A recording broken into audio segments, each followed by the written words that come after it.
10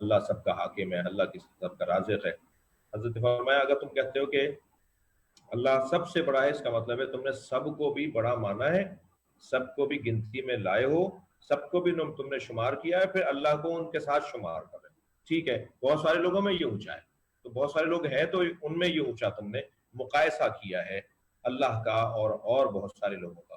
حضرت فرمایا نہیں، اللہ اکبر کے یہ معنی نہیں ہے کہ اللہ سب سے بڑا ہے، بلکہ اللہ اکبر کے معنی ہے اللہ اکبر عین یوسف، اللہ بڑا ہے اس چیز سے جو اس کے بارے میں کہی جاتی ہے، اللہ بڑا ہے اس بات سے جو اس کے بارے میں کہی جاتی ہے، اللہ کی تعریف جو کی جاتی ہے اللہ اس سے بڑا ہے، اللہ اکبر کا یہ مطلب ہے۔ بس میں نے آپ کو بہت زحمت دی، مجھے معاف کریں گے۔ پروردگار عالم کی بارگاہ میں دعا گو رہوں گا کہ اللہ ہمارے اس مرکز کو جس میں اس وقت ہم بیٹھے ہیں، ہم اس سے جڑے ہوئے ہیں، اسے ترقی عطا فرمائے، اس کے جو مسائل اور مشکلات ہیں انہیں آسان فرمائے، اور ہمارے عزیز جنہوں نے زحمت کی اور محبت فرمائی، مجھے حکم دیا کہ میں حاضر رہوں، ان سب کے آپ سب کے رزق و عزت میں اضافہ فرمائے۔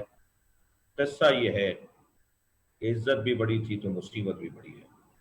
امام جعفر صادق علیہ السلام کی مصیبتوں میں ایک بڑی مصیبت یہ کہ امام پر جو بے ادبیاں، دیکھیے تکلیف بدن کو بھی ہوتی ہے اور تکلیف روح کو بھی ہوتی ہے۔ بدن کی تکلیف جسم کا گھاؤ، جسم کا زخم بھر جاتا ہے، مگر جو روحانی تکلیف ہوتی ہے، جو ذہنی تکلیف ہوتی ہے، وہ صدیوں باقی رہتی ہے۔ اعصابی جس کو کہتے ہیں حملہ، ایک بدنی حملہ ہوتا ہے، ایک اعصابی حملہ ہوتا ہے۔ یہ جو اعصابی حملے ہوتے ہیں، مثلا آپ نے دیکھا کہ پہلے 3 حکومتوں میں نبی کے بعد جو 3 پہلی خلافتیں ہیں، اس میں حضرت ابو طالب کے ایمان پر کوئی بحث ہی نہیں ہے، کسی بھی ان تینوں شخصیات میں سے کسی نے حضرت ابو طالب کے ایمان پہ کوئی تبصرہ نہیں کیا۔ لیکن شام کے حاکم نے مولا علی کو جب بہت تنگ کر لیا اور اس نے دیکھا کہ تلوار سے ان سے نہیں جیتا جا سکتا، تو پھر اس نے مولا علی پر اعصابی حملہ کیا، مولا کے چاہنے والوں پر، اہل بیت پر، خاندان نبوت پر اعصابی حملہ کیا، اور وہ ایمان ابو طالب کا مسئلہ چھیڑ کر کہ ابو طالب معاذ اللہ صاحب ایمان نہیں تھے۔ یہ اعصابی حملہ ہے۔ ایک کل ایمان کو کہا جائے کہ تمہارا باپ ایمان نہیں رکھتا تھا، یہ اعصابی حملہ ہے۔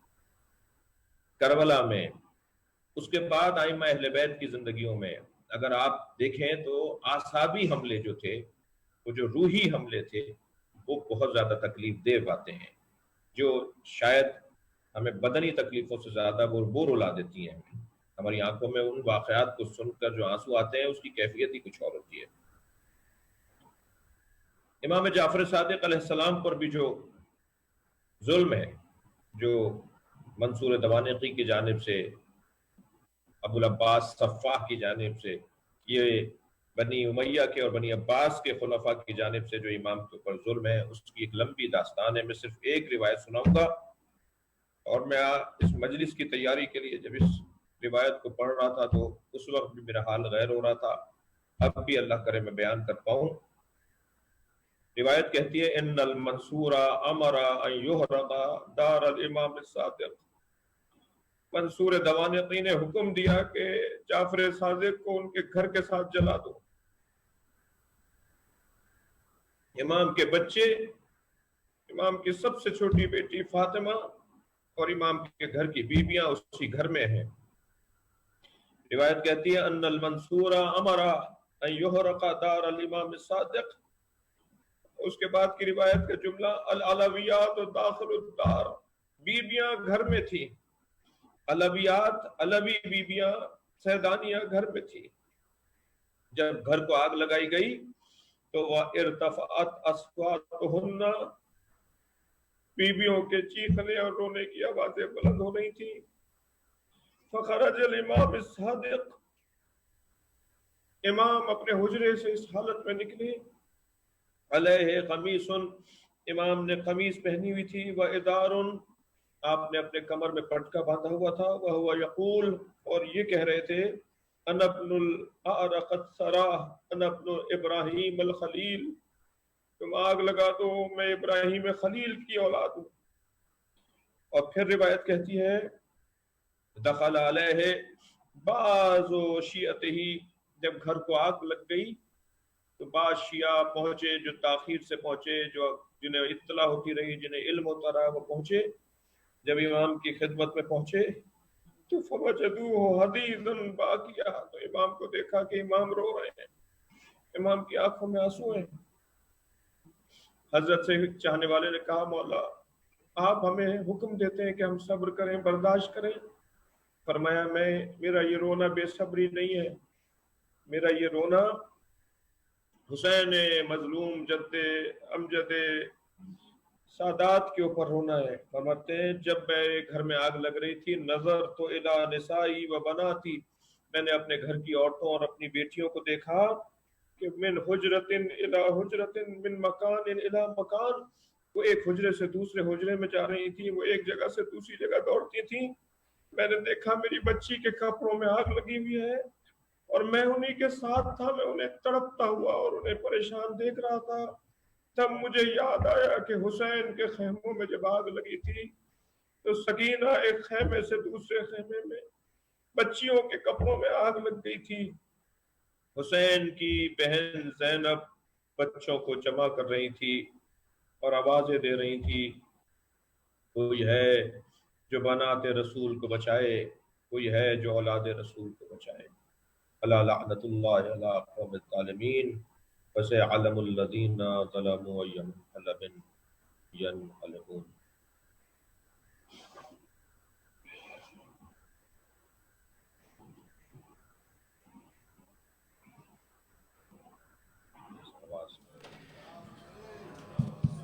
میں مرکزی امام بارگاہ باب الحوائج کی جانب سے حجت الاسلام اور المسلمین قبلہ شہنشاہ نقوی صاحب کا بہت تہہ دل سے مشکور ہوں کہ آپ نے اپنی گناہگو مصروفیات کے باوجود ہمارے لیے وقت نکالا، اور ہماری انشاءاللہ آپ سے درخواست یہی ہوگی کہ آپ انشاءاللہ جب کینیڈا دوبارہ تشریف لائیں تو باب الحوائج میں آپ کی حاضری ہونا ضروری ہے، اور تاکہ مومنین آپ کے علم و فضل سے اور آپ کے یعنی جو اسرار ہیں آپ آل محمد کے، آپ ان کو عیاں کرتے ہیں، اس میں ہم سب آپ کے ساتھ شریک ہو سکیں، ہمارے علم میں اضافہ ہو.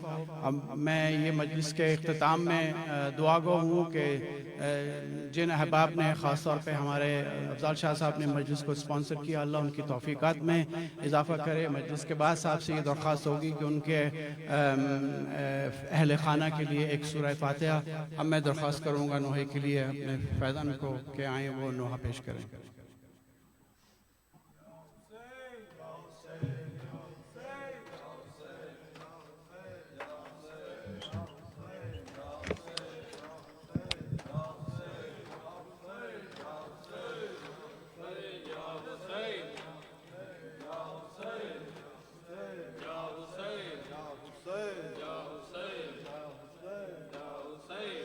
جیسے زہرا جیسے زہرا جیسے زہرا کا در جلایا تھا، گھر جلایا گیا کا گھر جلایا گیا ہے جعفر کا، گھر جلایا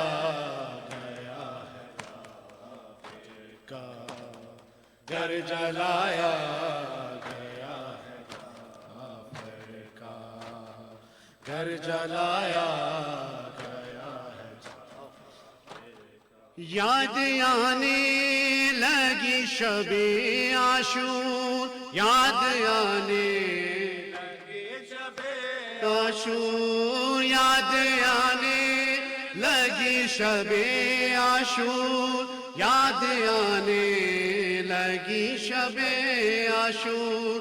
پھر مدینہ بنا ہے کرب و بلا، گھر جلایا گیا ہے جعفر کا، گھر جلایا گیا ہے جعفر کا، گھر جلایا گیا ہے جعفر کا، گھر جلایا.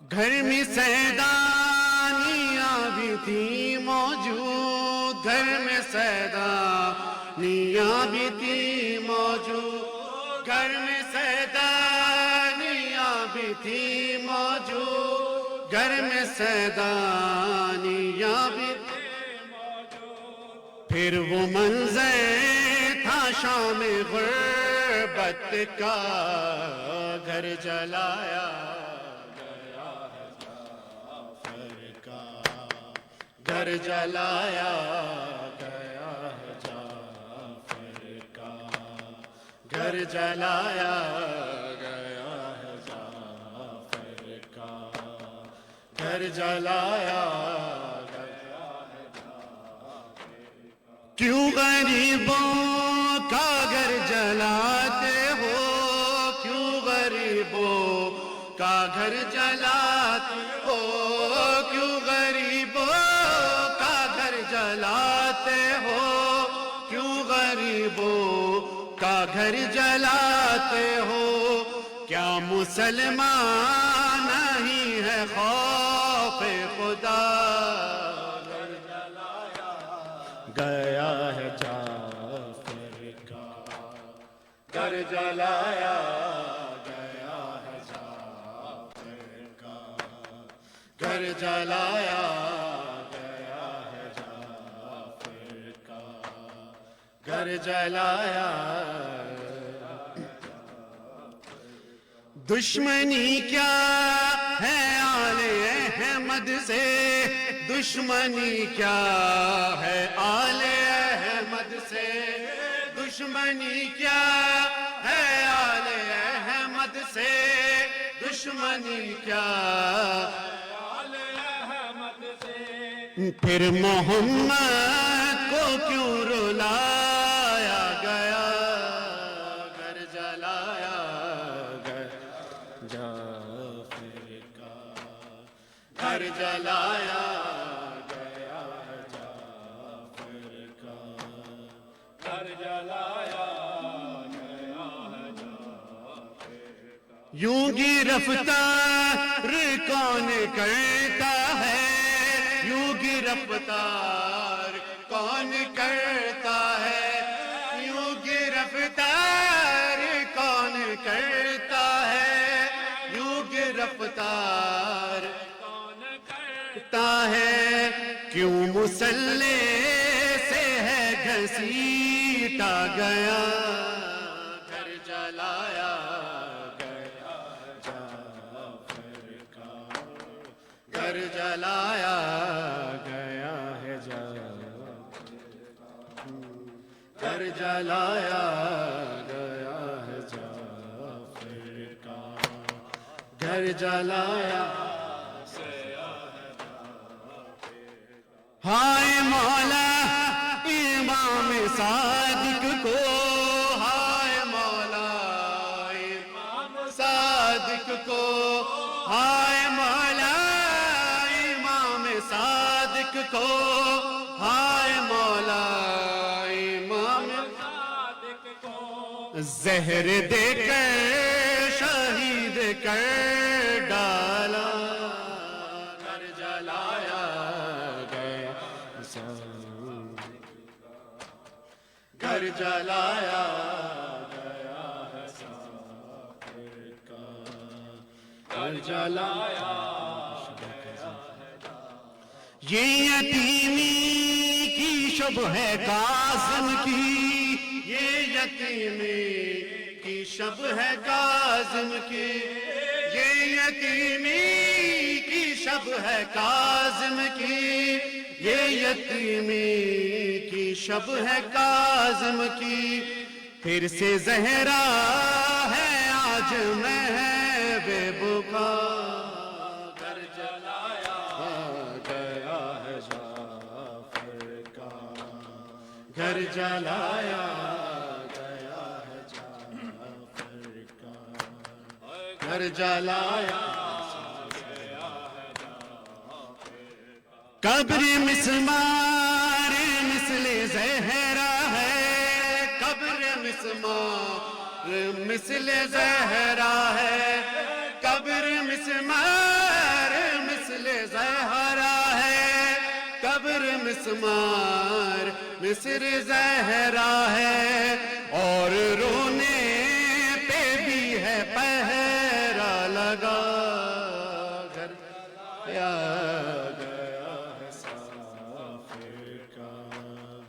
گھر جلایا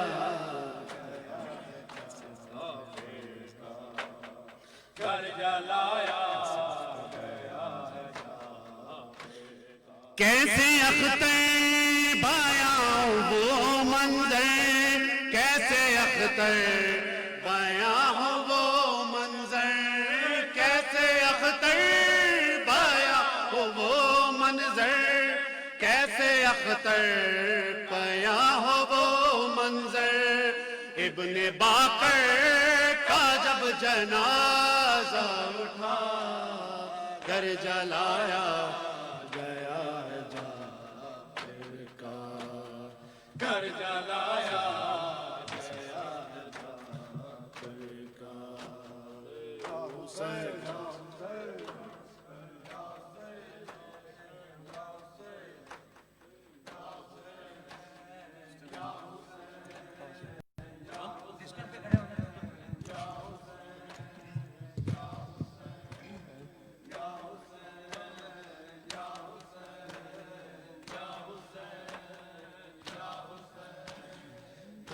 ڈوبا ہوا کربل کا مسافر دیکھا غم میں ڈوبا ہوا کربل کا مسافر دیکھا غم میں ڈوبا ہوا کربل کا مسافر دیکھا غم میں ڈوبا ہوا کربل کا مسافر دیکھا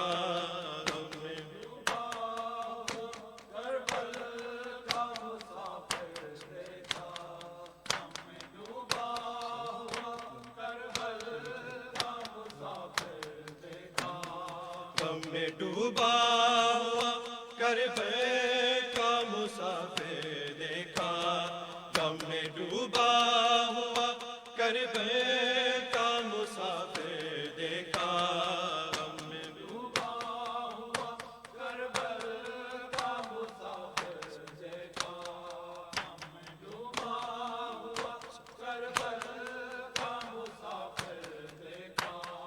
روتے شبیر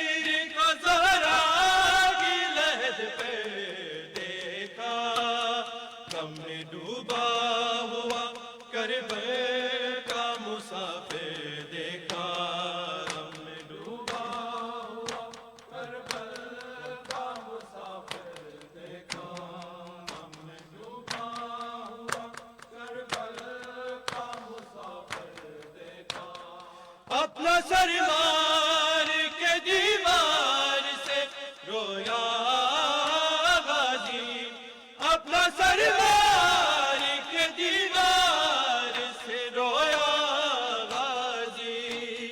جب نبی ذاتی کو آتے ہوئے باہر دیکھا غم میں ڈوبا ہوا کربل کا مسافر دیکھا غم میں ڈوبا ہوا کربل کا مسافر دیکھا غم میں ڈوبا ہوا کربل کا مسافر دیکھا نور سے پوچھے حسین نور آنکھوں کا گیا قاتلوں سے پوچھے حسین کوئی بدلا ہے کسی نے میرا اکبر دیکھا غم میں ڈوبا ہوا کربل کا مسافر دیکھا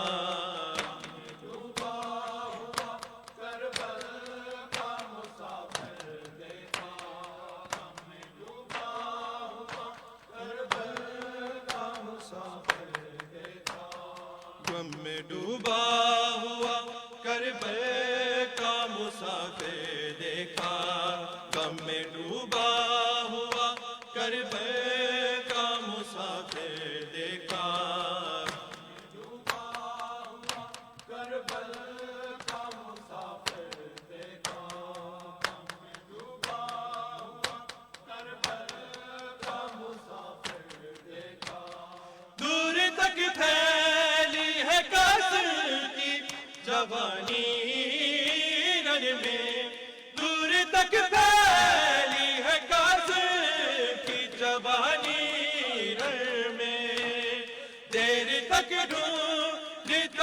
سین کے پیمبر دیکھا غم میں ڈوبا ہوا کربلا کا مسافر دیکھا غم میں ڈوبا ہوا کربلا کا مسافر دیکھا غم میں ڈوبا ہوا کربلا کا مسافر دیکھا یہ خدا جانے کے زندہ رہی یا مر گئی ماں یہ خدا جانے کے زندہ رہی یا مر گئی ماں شہ کے ہاتھوں پہ ہے جب لاشائے اصغر دیکھا غم میں ڈوبا ہوا کربلا کا مسافر دیکھا غم میں ڈوبا ہوا کربلا کا مسافر دیکھا غم میں ڈوبا ہوا کربلا کا مسافر دیکھا روتے شبیر کو زہرا کی لہد پہ دیکھا غم میں ڈوبا ہوا کربلا کا مسافر دیکھا غم میں ڈوبا ہوا کربلا کا مسافر دیکھا غم میں ڈوبا ہوا کربلا کا مسافر دیکھا ساتھ بابا کے ہی مر گئی ہے سکینہ لوگوں ساتھ بابا کے ہی مر گئی ہے سکینہ لوگوں پیاسی گردن پہ جو معصوم نے خنجر دیکھا غم میں ڈوبا ہوا کربلا کا مسافر دیکھا غم میں ڈوبا ہوا کربلا کا مسافر دیکھا غم میں ڈوبا ہوا کربلا کا مسافر دیکھا راوی لکھتے ہیں کہ سجاد کو جب ہوش آیا راوی لکھتے ہیں کہ سجاد کو جب ہوش آیا چلتے خیام میں زینب کو کھلے سے دیکھا یا حسین یا حسین یا حسین یا حسین یا حسین یا حسین